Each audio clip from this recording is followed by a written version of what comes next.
esta charla, para compartir un nuevo encuentro, para seguir construyendo salud, o espacios de salud, o momentos de salud. Qué importante, ¿no? Vamos a... Hoy pensaba eso. eh, a veces pensamos que hay espacios que hay que construirlos y gestionarlos ahora por el momento diferente que estamos transitando, pero en realidad todo el tiempo hay que construirlos, no porque estemos pasando por una situación de no normalidad, porque no, a veces no me gusta decir de anormalidad, de no normalidad, eh, hay que trabajar estas cuestiones. Bueno, voy a saludar a Isabel. Isabel es una seguidora de todos mis vivos. Gracias, Isabel. Hola, Noemí, buenas tardes. Y bueno, buenas tardes a todos los que siempre nos siguen en nuestros vivos, ahora sábado a sábado. Tal vez tengamos sorpresas en la semana también, aprovechando el receso invernal, hacer algún encuentro para acompañarlos y seguir construyendo estos espacios, como decía Natalia, de salud. Y hoy vamos a hablar de bienestar psicológico, de bienestar emocional. Eh, ¿Y de qué hablamos cuando hablamos de bienestar psicológico? Cuando hablamos de bienestar psicológico, hablamos de un concepto muy amplio, de un concepto muy amplio porque abarca no solo las dimensiones en las cuales nosotros estamos insertos, sino también en todos los factores que influyen en nuestro bienestar emocional. ¿Cuáles son? Los sociales, los individuales y los psicológicos, por supuesto. Entonces, de este modo es muy interesante ir buscando herramientas y construyendo para que en cada uno de esos espacios ir acomodándonos y sintiendo un poquito de mayor adecuación. El bienestar psicológico está muy relacionado con la manera en que cada uno vivimos y vive en el día a día. O sea, de qué manera transitamos por la cotidianeidad que nos toca vivir y de qué manera afrontamos los retos que nos ponen ese vivir que, ese arte de vivir que nos pone todo el tiempo retos y desafíos. Entonces, uno cuando va encontrando herramientas, ideando modo de manejarlos, aprende de eso, aprende de la manera en que yo enfrento esos retos, eh, cómo puedo atravesar todas esas dimensiones de una mejor manera.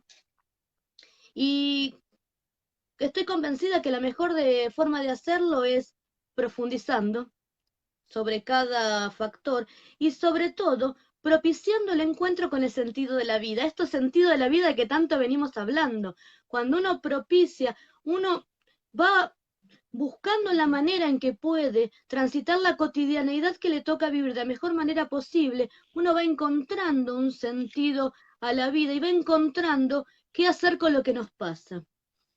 Eh, Hola Karina, hola Marina Mar. Marina Mar también siempre nos ve en todos los vivos. Y hoy vamos a hablar de la psicóloga Carol Riff. Ella desarrolló un modelo de bienestar psicológico que plantea que hay 6 factores o dimensiones, como lo querramos llamar, que contribuyen significativamente en nuestra calidad de vida.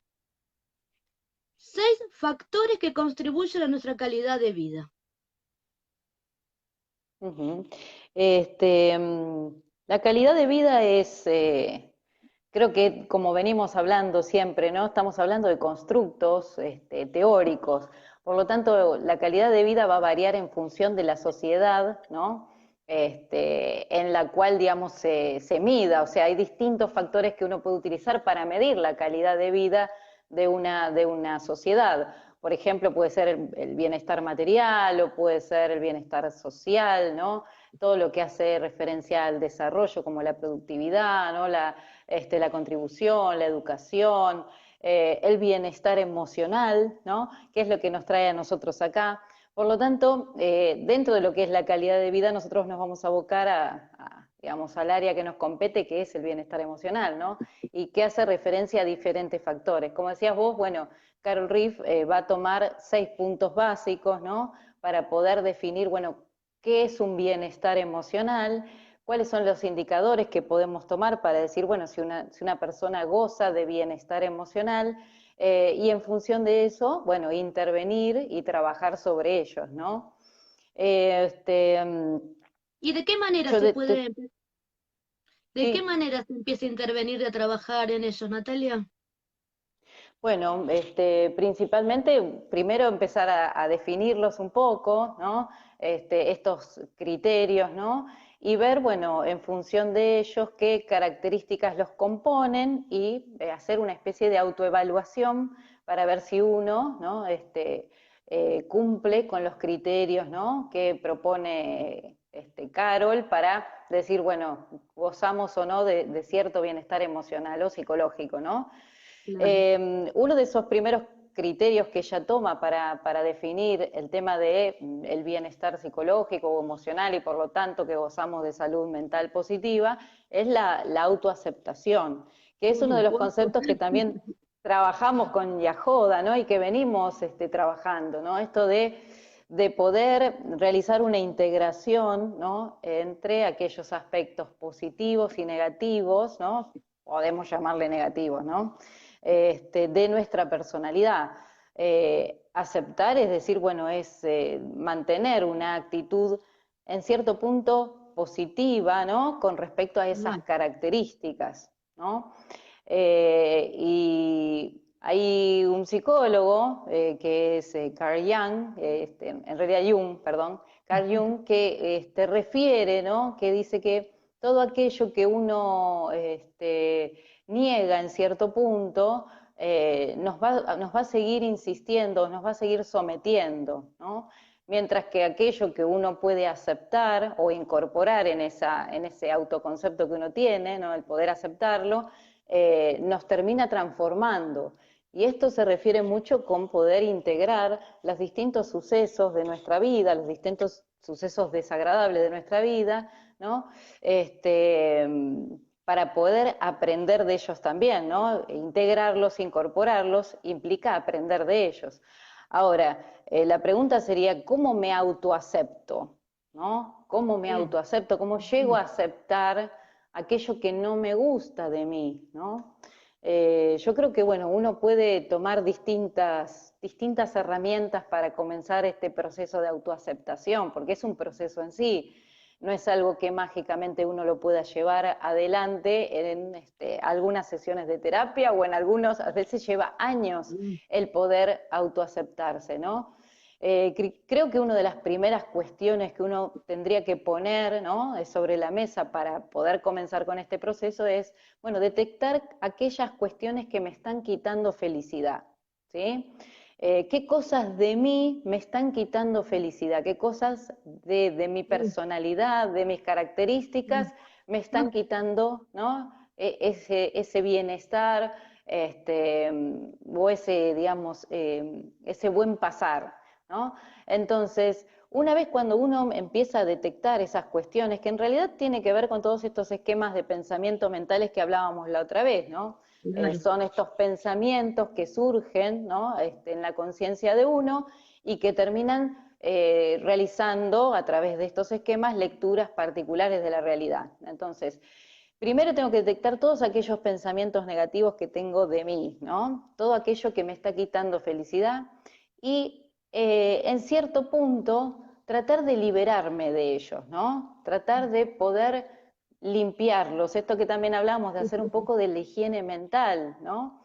Y en cierto punto poder pedirse a uno mismo perdón, ¿no? Porque cuando uno pide perdón siempre le pide perdón al otro, perdóname por esta actitud, perdóname por haberme comportado de esta manera o por haber dicho esto o lo otro, pero no sé si hay gente ahí en la audiencia, porque yo no veo a las personas que entran, pero les pregunto a ustedes que están ahí del otro lado, si alguna vez se pidieron perdón a sí mismos. Si se pidieron perdón a sí mismos, póngame un dedito hacia arriba. Y si no, póngame el dedito hacia abajo, a ver si yo puedo ver los comentarios. ¿Qué decís vos, Ariadna? ¿Hacemos esta pequeña pregunta? Pedirse perdón a uno mismo no es fácil, pero eso yo creo que es el primer paso para la autoaceptación. O sea, yo creo, Ujú. siempre le digo a mis alumnos lo siguiente, cuando en las materias, ahora ya le contesto a Isabel, cuando en las materias de práctica pedagógica me dicen que es difícil revisar las prácticas, yo le digo, más difícil es revisarse en la vida, y primero hay que revisarse en la vida, y primero hay que pararse frente al espejo y putearse, y a partir de ahí uno puede también revisar otras prácticas profesionales o lo que sea. El momento en que vos pudiste pararte frente al espejo, puteaste, te amigaste con todo eso, ya es un escalón menos que tenemos que subir. Isabel dice que no pudo, que es difícil. Ujú. Y te cuento que también nos está viendo Susana, nos está viendo Gustavo, nos está viendo Bienvenidos, Claudia. bienvenidos a todos, bienvenidos y bienvenidas a todos. Es difícil pedirse perdón, en realidad, porque hay siempre, ¿no? Un sentimiento inconsciente de castigo. Entonces, tarea para la semana que viene, yo creo que es importante, siempre dejo tareas, es hacer una lista de todas aquellas cosas que a uno lo hacen sentir culpable, ¿no? Y después de que hice esa listita, voy a decir, me libero de este sufrimiento. Me pido perdón a mí mismo por haber, digamos, por haber hecho esto, me pido perdón por haberme castigado de esta manera. Yo no tengo la culpa, no me culpo ni yo, ni culpo a los otros. Creo que es un ejercicio fundamental. Todo lo que es la psicología positiva tiene este aire oriental, ¿no? De la psicología oriental, que implica aceptarse y pedir perdón, no solamente a los demás, sino a uno mismo. Esa es creo que es el primer paso para poder autoaceptarse, ¿no? Otra cuestión que uno tiene que, digamos, tener en cuenta para la autoaceptación es autovalidarse emocionalmente, es decir, aceptar las emociones que surgen en el momento. Porque después la típica es que viene, ¿no? Algún familiar, un amigo y te dice, che, pero ¿por qué estás mal vos? Si no tenés razones para estar mal. Estás bien de salud, tenés trabajo, tenés esto. Y sin embargo uno se siente triste. Entonces, la mirada del otro o el dicho del otro me está diciendo, está mal lo que vos estás sintiendo. No Empezá a sufras. sentirte bien. Exactamente. Entonces, ¿qué hago yo? Niego mi emoción, me niego mi genuinidad, o sea, dejo de ser sincero conmigo mismo, opaco ese sentimiento, lo quiero aplastar, lo quiero reprimir, y no es así. O sea, para poder autoaceptarse, uno tiene que autovalidarse emocionalmente también, ¿no? Este, Otra de las cuestiones para poder autoaceptarse, todos estos son tips y herramientas, Ariadna, para que la gente las ponga La- en una cajita. en Las vamos práctica. poniendo en la cajita.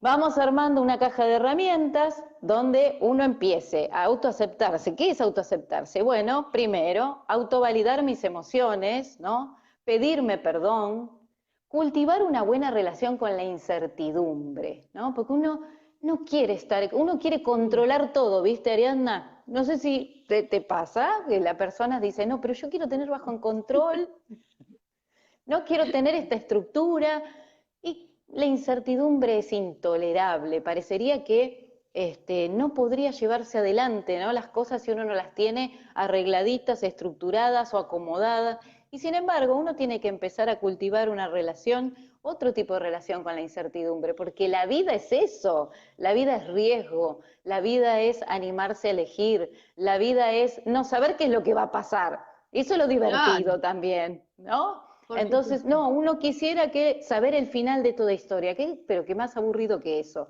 que saber cuál es el final. Entonces, empezar a cultivar otro tipo de relación con la incertidumbre es parte de la autoaceptación, ¿sí? Y no compararse jamás con los otros. No hay que compararse Nunca con lo los que demás. Nunca lo que nos pasa a nosotros va a ser igual que lo que le pasa a otro. O nunca lo que... No hay que ir tampoco. A veces polarizamos a cuestiones más difíciles. Vamos a cuestiones sencillas.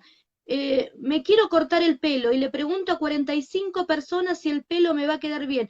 Y termino dudando si el corte que elegí y el color de pelo que elegí me gusta porque opinar tantas personas, abrí un abanico tan vasto.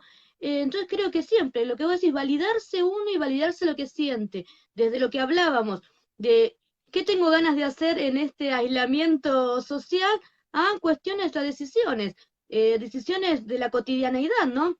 Por eso hablábamos de estos Es, factores que hacen nuestro bienestar emocional, porque a veces esa incertidumbre que va desde cositas más banales a cuestiones más profundas, nos pueden inestabilizar demasiado. Como decís vos, si yo siento dolor, ¿por qué no tengo que sentir dolor? ¿Por qué el dolor no lo puedo vivir así? ¿Por qué no lo puedo transitar de esta manera? Ujú, Dice Luciana, me siento mal porque pienso que nunca hago lo suficiente. ujú. Hola Luciana, ¿qué tal? ¿Cómo estás? Bueno, creo que eso es parte también de aceptarse uno mismo, decir, bueno, uno, a ver, aprender a aceptar las imperfecciones, ¿no? Porque la imperfección es bella, es lo más bello que puede pasar, ¿no? Porque uno tiene ese ideal de belleza de que todo tiene que ser perfecto, controlado, liso, llanito, ¿no? Que el camino tiene que ser. Y sin embargo, uno va a la cordillera. ¿Y qué ves en la cordillera, Ariadna? ¿Qué Belleza. ves en la cordillera? ¿Qué Belleza, ves? solo eso. Es pura. ¿Y ustedes saben qué es qué son las montañas? Las montañas son imperfecciones del terreno, o sea, son fallas geográficas, ¿no? Y desde la falla geográfica, fíjense cómo se erige algo que es bello, algo que toca el cielo, algo que tiene en ocasiones miles de colores, que tiene puntas nevadas. Entonces, aceptar la imperfección, aceptar aquello que uno no puede. Creo que ahí está la salud, ¿no? Y no querer aplanar el terreno, porque si aplanamos el terreno destruimos la montaña, que es, digamos, aquello que nos muestra que hay belleza ahí. No hay que querer desdibujar, ¿no? Tapar, negar nuestras fallas, porque uno lo que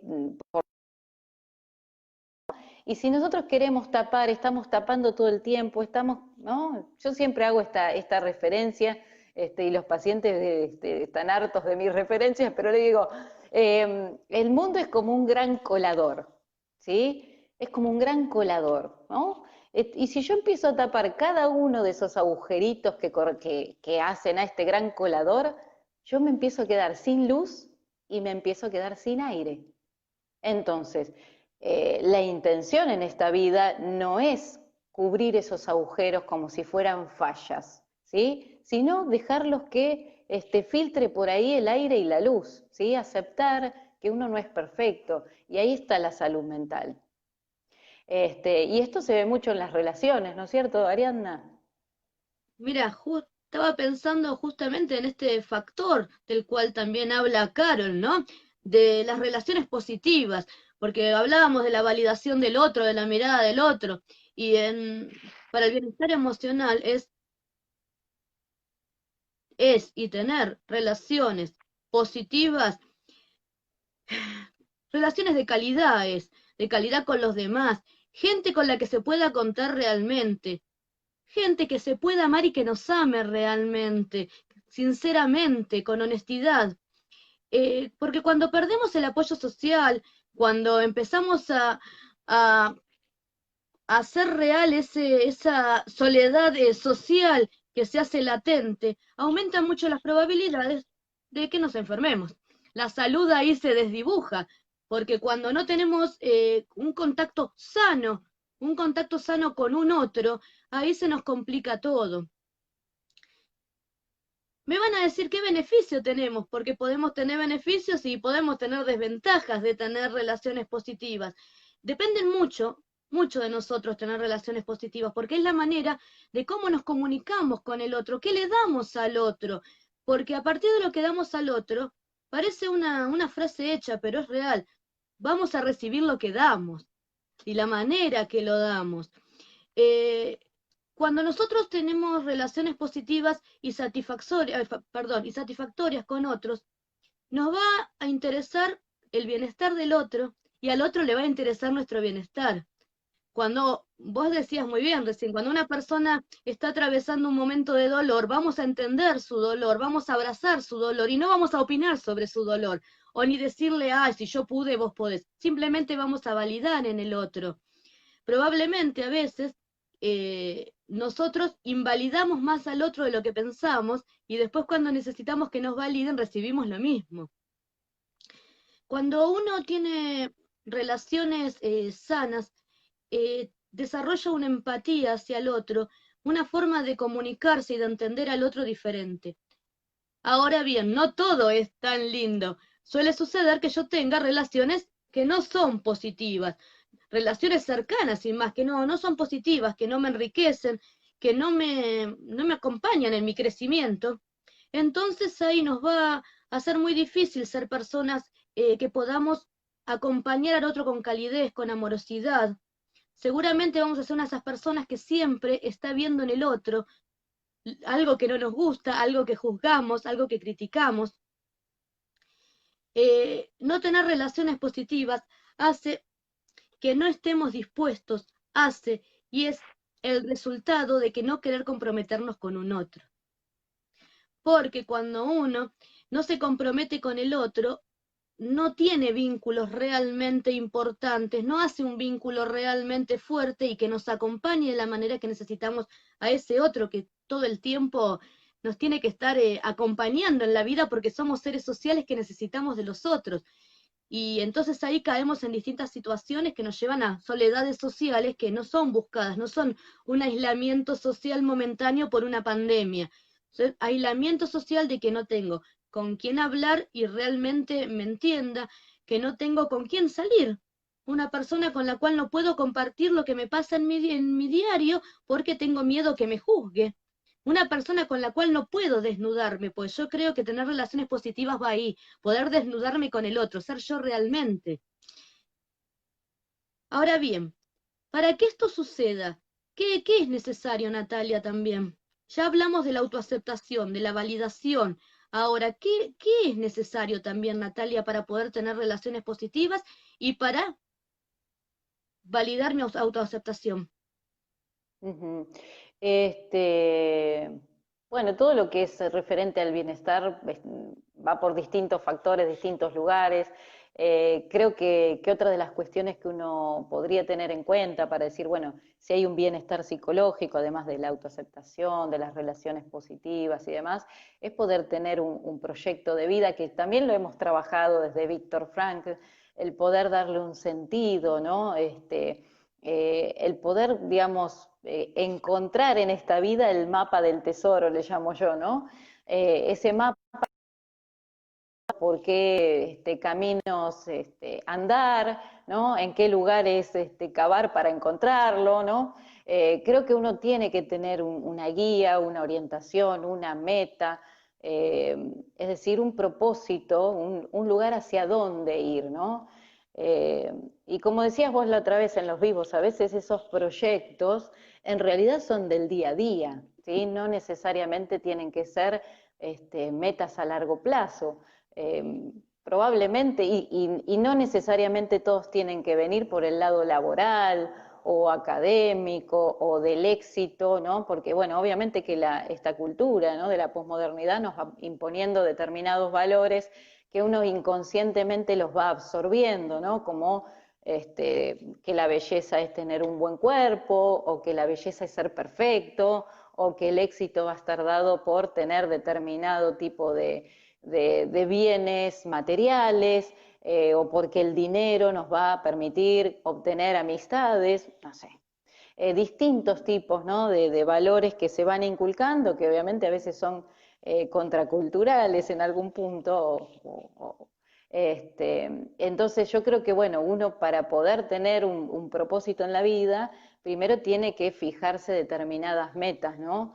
Claro. Y creo que esas metas tienen que ver con los demás criterios también, ¿no? El poder, la meta de autoaceptarse, la meta de construir lazos saludables con los otros, poder ver, bueno, qué partes no son saludables de mi persona en esos lazos, porque a veces uno dice, no, el tóxico o la tóxica, y Es sin el embargo otro. el tóxico es que, claro, uno tiende a poner la responsabilidad en el otro como mecanismo defensivo, ¿no? Proyectar se llama desde la psicología, los defectos que uno puede ver en su propia personalidad. Y sin embargo, a veces esa toxina no proviene del otro, sino de nuestra propia personalidad. Entonces, bueno, poder ver qué cuestiones podemos cambiar para hacer más saludable la relación. Porque cuando yo decía antes, bueno, uno tiene que aceptarse como es. Ahora, obviamente que si como uno no es saludable, tampoco, digamos, uno debería aceptar cosas que no son sanas o saludables o que son positivas al vínculo con el otro, ¿no? Esto que quiere, a ver, vamos a llevarlo a un extremo, que si uno tiene actitudes, no sé, por ponerle un nombre, sádicas hacia el otro, ¿no? Que uno es agresivo, eso uno no tiene que decir, bueno, yo soy agresivo, me quedo así, no, no apuntaba a esa la aceptación. La aceptación tiene que ver, bueno, ver digamos, qué potenciales tengo yo, qué cuestiones puedo modificar, qué cuestiones son saludables a los vínculos o a mi persona o a mi vida. Eh, yo no puedo tal vez aceptar estar triste todos los días, ¿sí? Cuando hablamos, por ejemplo, de tristeza y demás. Obviamente que uno puede tener días tristes, pero si esta tristeza, como venimos diciendo en varios vivos, supera determinados niveles y ya entra, digamos, dentro de lo que sería, ¿no? la falta de la salud, bueno, ahí uno debería pedir ayuda a algún profesional de la salud mental, ¿sí? Eh, Esto de ponerse metas y encontrarle un sentido a la vida es lo que nos va a llevar a caminar, ¿no? A andar el camino, es lo que nos va a motivar. Ahora, todo camino, toda meta que uno elige para alcanzar implica, digamos, que pierda otras cosas, ¿no? Si uno elige el camino A, no puede ir por el camino B. Y en esa elección, en esa pérdida, algo queda, digamos, que uno tiene que aceptar también. O sea, hay algo del sacrificio que se tiene que poner en juego a la hora de caminar, ¿no? Este camino, del andar este camino, que implica generar un proyecto de vida o encontrarle un sentido, ¿no? A nuestro proyecto.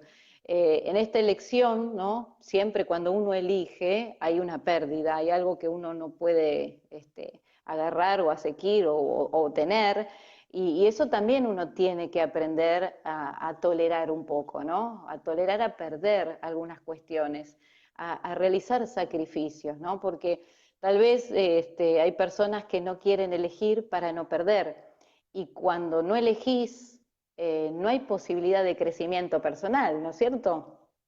Estaba pensando eso, uno de los factores de que Carol hace mucho hincapié es en el crecimiento personal.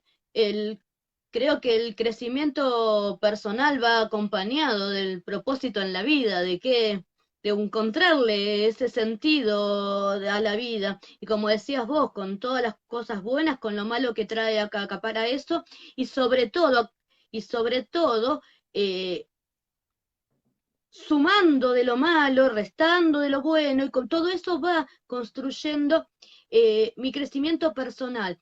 El crecimiento personal del que habla Carol es de ese crecimiento en el cual yo saco partido a todas mis potencialidades, a mis talentos y habilidades, y utilizando todas las capacidades que yo puedo utilizar para desarrollar mis habilidades y seguir creciendo como persona. Siempre cuando en la escuela se habla de que un estudiante no tiene habilidad para determinada cosa, siempre se dice, pero para algo, para otra cosa sí tenés habilidad. Tal vez no sos bueno para esto, tal vez no sos bueno dibujando, pero sí sos muy bueno tocando la guitarra. Tal vez no seas bueno haciendo tal cosa, y eso es muy importante para nuestro crecimiento personal, para nuestra autonomía, es recrecir. Yo soy capaz de esto, ¿qué hago con esto? Cuando yo aprendo a sacar lo mejor de mí, a explotar lo mejor de mí, voy a estar abierto a nuevas experiencias. Voy a, por ejemplo, en el caso de quedarme sin el trabajo que tenía, entonces voy a estar abierto a decir, bueno, yo también sé hacer esto, yo también puedo estudiar y aprender a hacer esto. O simplemente, como decíamos el otro día, cuando no sabes qué hacer, ponerte a tejer, ponerte a hacer una actividad física, ponerte a decir, bueno, a ver, esto me hace bien y esto me gusta. Siempre cuando escuchamos y prestamos atención a nuestras potencialidades y le damos ahí una importancia, siempre vamos a tener un mejor crecimiento personal, vamos a tener una mejor comunicación con el otro, vamos a tener mejores relaciones con el otro, porque vamos a estar más felices. Porque las personas que no, no prestan atención a su crecimiento personal, que no escuchan lo que les pasa, esto puede suceder, por ejemplo, con la carrera que estudiaste, que ya no te gusta más, o con el trabajo que tuviste un montón de años de tu vida y decir, bueno, ya no tengo más ganas, quiero hacer otra cosa, ¿ahora qué puedo hacer? Es importantísimo eso para el desarrollo y para el bienestar emocional de uno, escucharse lo que le pasa y saber que en nosotros están las herramientas para poder modificarlo. Cuando yo no crezco, cuando yo no me desarrollo, cuando no le presto atención a todo esto lo que venimos hablando, eh, nos vamos a aburrir. La vida nos va a parecer aburrida, monótona, va a perder todo el color. Y lo que decías vos hace un rato, vamos a empezar a ver en el otro cosas que queremos ver en nosotros y vamos a empezar a juzgar y a invalidar lo que le sucede a otro, porque nosotros no nos sentimos capaces, no nos atrevemos a modificar nuestra vida, a crecer, a desarrollarnos en otros espacios. Ahora bien, esto que estoy hablando, desarrollar nuestras actitudes, nuestras habilidades, modificar nuestras creencias, esas creencias limitantes que tenemos, que por ejemplo nos llevan a pensar que el resto de nuestra vida tenemos que dedicarnos a lo mismo que estudiamos cuando teníamos 18 años o lo que decidimos cuando teníamos 18 años, o a esas creencias familiares que nos llevaron a desarrollarnos de alguna manera en la vida. Y entonces es importante y fundamental a la autonomía, acá, Ujú. fortalecer la autonomía. ¿Y por qué es necesario esto, Natalia? Bueno, la autonomía es un concepto que obviamente hace a lo que es el bienestar psicológico, ¿no? Y que es un indicador, un punto fuerte de salud también, ¿no? Positiva. Digamos, como decíamos la otra vez, ser responsables de nuestras decisiones, resistir un poco todo lo que es la presión social, ¿no? Esto de vos tenés que ser de esta manera, no, y porque una madre, ¿no? Que seguramente está en nuestros prejuicios, como decía Luciana, si no me equivoco, hace un rato, que decían, no, me siento mal porque siento que o pienso que nunca hago lo suficiente. Evidentemente ese de hacer lo suficiente es un pensamiento que fue inculcado desde afuera, ¿no? Vos tenés que, o una madre tiene, o una esposa, o un hijo, tiene que ser de esta manera, como si fuera un ideal, ¿no? Y esos ideales son ficticios, muchas veces son muy alejados, son construidos desde el afuera, con todas las perfecciones que uno podría imaginar, ¿no? Y sin embargo uno nunca alcanza ese ideal, ¿no? Porque cuando alcancé eso, siempre me pusieron un nuevo, ¿no? Un nuevo atributo a esa perfección. Y uno siempre queda como en insuficiencia, ¿no? Con respecto a ese ideal. Por lo tanto, la autonomía implica un poco también desprenderse de ese ideal, ¿no? Desprenderse y decir, yo voy a hacer lo que quiero hacer, lo que deseo hacer, lo que elijo hacer, ¿no? Más allá de esa presión social. Y eso implica otro tipo de regulación de mi comportamiento, ¿no? Este, Evidente, o sea, obviamente que desde la afuera me viene un montón de información que yo en algún punto debo empezar a filtrar para poder diferenciarme de los otros. Hace un ratito, bueno, yo les traía a Jung con esto de, bueno, si uno acepta aquello que es desagradable de nuestra personalidad, uno termina como generando un crecimiento. Y él habla todo, digamos, en este crecimiento de los sujetos que se da a lo largo de toda nuestra vida, ¿no? Porque el ser humano se desarrolla desde que nace hasta el día que muere, o sea, el adulto mayor también está en desarrollo. En todo, digamos, en este recorrido, este desarrollo, uno lleva adelante lo que Jung denomina el mito del héroe, ¿no? Esto de encontrar el sí mismo, encontrar su propia identidad, ¿no? Es ir atravesando distintas etapas, ¿no? salir, digamos, un poco de la caverna, que sería, ¿no? Toda la cuestión maternal, enfrentarse a las normas en cierto punto paternales, lograr una integración del matriarcado y el patriarcado, pero también, digamos, pudiendo poner la voz de uno mismo, ¿no? Ser el héroe de la propia historia, ser el protagonista. Y el sí mismo, digamos, digamos, un punto fundamental que uno tiene que ir desarrollando para decir, bueno, yo soy de esta manera, con estas habilidades, con estas potencialidades, con estos, pongámosle la palabra defectos, ¿no? Pero en realidad, bueno, para mí no es defecto, porque defecto es aquello que falta y bueno, uno en realidad está completo. Lo que pasa es que uno quiere ver eso, ¿no? Como que no está completo. Y sin embargo, cada uno es completo en su individualidad y en su singularidad. Lo que pasa es que hay un ideal contra el cual uno digamos, se está todo el tiempo contrastando, ¿no? Y siempre queda en menos esa imagen, ¿no? Porque aquella es perfecta y uno no puede alcanzarla. Pero bueno, esto que me viene de la afuera, ¿no? Que es nuestro entorno, uno también debería aprender a dominarlo, ¿no? Compañera, ¿qué dice usted?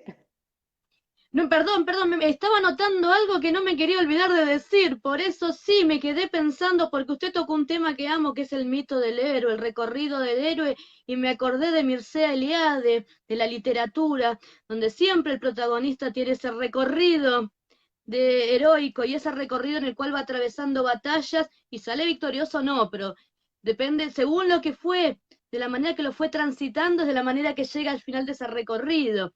Y una frase, un tópico muy recurrente que siempre yo digo y lo voy a sostener es el ser el protagonista de su propia vida, ser el protagonista de nuestra propia vida, porque aunque a veces parezca que hay cuestiones externas, hay cuestiones que no nos permiten, siempre el protagonista de nuestras vidas somos nosotros.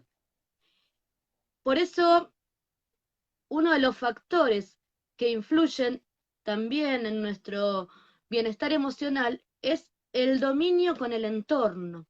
El dominio con el entorno no significa que yo tengo que manipular y que todo el mundo de mi alrededor tiene que hacer lo que yo quiero y como yo quiero para satisfacer mis necesidades. El dominio con el entorno implica de qué manera yo manejo las exigencias y de qué manera aprovecho las oportunidades que me da el afuera. De esta manera, si yo puedo manejar esas exigencias, las voy limitando, las voy diciendo, bueno, está bien esto, está bien, voy a ir por el mismo camino y de acá me voy a correr, la voy a modificar, la voy a resignificar, nos permite que nuestras capacidades sean una fortaleza y no un obstáculo, porque yo con mis capacidades puedo decir, estoy acá parada, ¿de qué manera me influye mi entorno, mi alrededor, el mundo?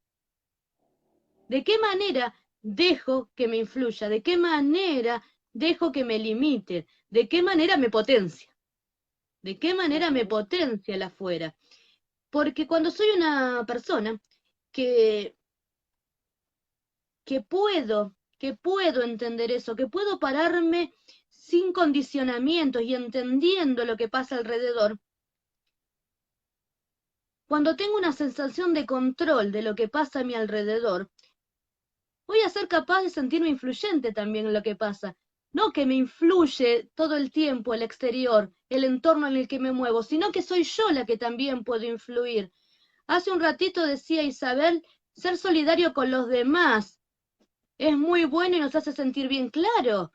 Yo puedo influenciar en el mundo y no solamente dejar que el mundo me influya y me ponga obstáculos para desarrollarme, para mi propia autonomía, para tener relaciones positivas, para un crecimiento personal. Porque las personas que se dejan dominar por el entorno, como vos bien decías hace un ratito, invalidando todo el tiempo lo que les pasa, van a tener muchos problemas de manejar los asuntos en su vida, de tomar decisiones.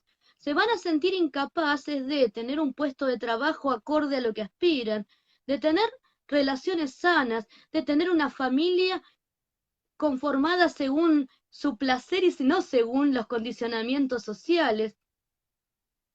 Y sobre todo las personas y que no tienen un dominio del entorno, que no se sienten cómodas en esas relaciones con el afuera que construyeron, no tienen control no tienen control sobre lo que pasa y son las personas que se van a volver insostenibles con su soledad social, que se van a volver insostenibles a ellas mismas porque todo el tiempo van a necesitar la validación del afuera para hacer algo y ser alguien. Y cuando uno necesita todo eso, todo el tiempo, dejamos de ser protagonistas de nuestra vida. Y ya el héroe de nuestra vida pasa a ser otra persona de la cual depende todas mis decisiones y todo lo que yo hago. Por supuesto, por supuesto. Yo creo que es importante la mirada de los otros porque uno se define un poco así, ¿no? Soy la hija de tal, ¿no? La mujer de tal o el hermano de tal.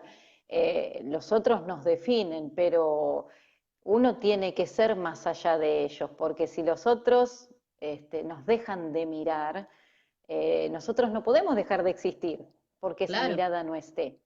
Entonces, es un punto de salud poder ser autónomo, independiente, tomar tus propias decisiones, más allá, digamos, de lo que los demás digan, de lo que los demás piensen.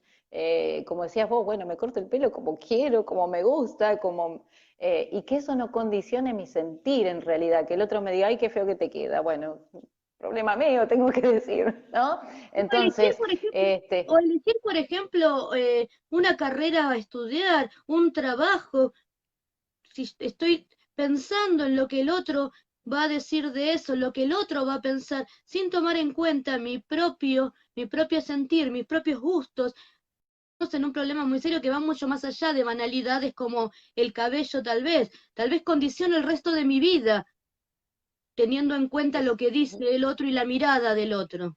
Por eso hay que saber no, tener un equilibrio entre la mirada, la importancia que tiene la mirada del otro, pero que tiene que ser positiva, no negativa. exactamente, como decías vos, bueno, que esa mirada no termine anulando a la persona, no termine anulando sus decisiones, sus elecciones, su orientación vocacional o el camino que eligió para encontrar el tesoro en esta vida. Yo creo que todas esas cuestiones, poder deslindarse, ¿no? Y poder encontrar en uno, ¿no? Su propia singularidad, más allá del entorno donde uno está. Obviamente que nuestras conductas se condicionan un poco, ¿no? Con el entorno, pero no que el entorno termine, digamos, dictándonos cada uno de los pasos que debemos seguir o cada una de las emociones que debemos sentir.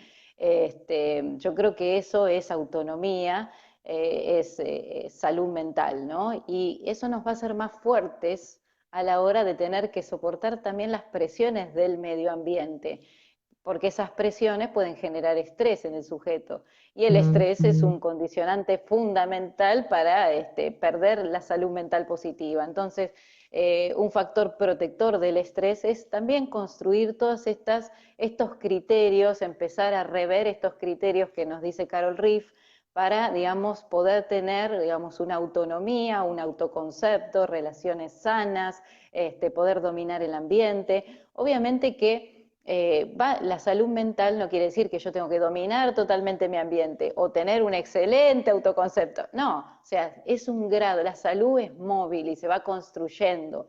Por eso decía, se construye a lo largo de toda nuestra vida. Nunca es tarde para seguir construyendo nuestro autoconcepto, ¿sí? O sea, no hay edad para, digamos, bueno, si no lo construiste hasta la adolescencia, después no lo construís más. No, el autoconcepto se sigue construyendo en el día a día y uno tiene que empezar, digamos, a reverlo constantemente, ¿no? Es lo que decía antes, bueno, uno tiene que aceptarse como uno es, también pedirse perdón a uno mismo, ¿no? Por cómo me autocastigo muchas veces, uno no se da cuenta, pero muchas de las actitudes que uno presenta, que no son, digamos, actitudes o conductas de salud, responden a un autocastigo por no poder cumplir con ese ideal, ¿no? Que me viene desde afuera. Entonces, bajemos un poco los ideales, bajemos tal vez un poco, o acerquemos un poco más las metas a las que yo quiero llegar, como decíamos la otra vez, ¿no? Para para que la frustración no sea tan severa, ¿no? O la caída tan fuerte. En realidad uno tiene que, digamos, poder poner las metas y las expectativas más realistas a sus condiciones y a sus habilidades y a sus potencialidades. Creo que ahí está el punto de salud, en ajustar algunas cuestiones, ¿no? Algunas metas y demás. Al ajustar esas cuestiones, vamos a convertirnos en el protagonista de nuestras vidas que hablábamos, venimos hablando todo este vivo. Y al ser protagonista de nuestra vida, yo creo que vamos a vivir en armonía con nosotros y al vivir en armonía con nosotros vamos a poder vivir en armonía con el resto del mundo. Me parece eso importantísimo para poder tomar la conducción de nuestra vida. Natalia, llevamos una hora y vamos a estar 30 minutos. Nunca Así estamos que 30 minutos. yo te quiero una vez más agradecer por acompañarme en estos vivos, en donde hablamos semana a semana de distintos modelos de bienestar emocional y de construcción de la salud positiva. Y quiero saludar a todos los que nos acompañan cada sábado y a los que luego nos ven en diferido, que son muchos. Así que quiero agradecer a todos, muchas gracias y el próximo sábado estaremos con otro tema acompañándolos. Un Chao, saludo a Natalia. todos y a todas. Nos vemos la próxima. Hasta el sábado Chao, que buenas viene. tardes. Gracias a todos.